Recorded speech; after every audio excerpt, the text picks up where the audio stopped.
We've got some strange and troubling new information that's coming in today about those days that led up to the death of the artist Prince and the incident that forced his plane to make that emergency landing just days before that death. While not naming names, the Quad Cities Airport in Moline, Illinois has confirmed that there was an unconscious person on board a private jet in the early morning hours of April 16th. That's just 5 days before Prince died.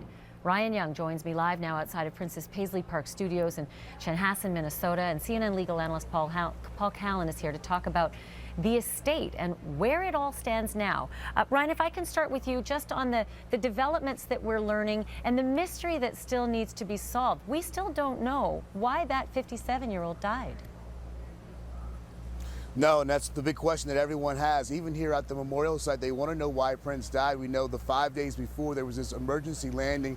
We do know he canceled those concerts in Atlanta due to flu-like symptoms, according to his publicist at the time. But we did not know about the emergency in terms of how fast and how that plane had to get down to the ground. We're hearing the new information and the new audio that was just released today.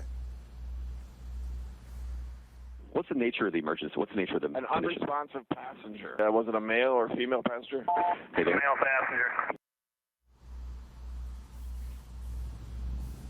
And Ashley, I also want to make a point here. After that emergency landing, we do believe there was some medical aid rendered, but we've talked to people in this community who saw Prince on that same day. In fact, he went to a record store and talked to people that he always talked about, tweeting about being there, and then held a party here at Paisley Park that night. So it's unbelievable that after that situation, he was able to have then a party here at his place where people said he showed up for about 5 or 10 minutes, played audio from that Atlanta recording, and then said, "Don't worry, you don't have to pray for me." So just some astonishing new details in terms of putting the timeline together, even though as we wait for the autopsy results to come out.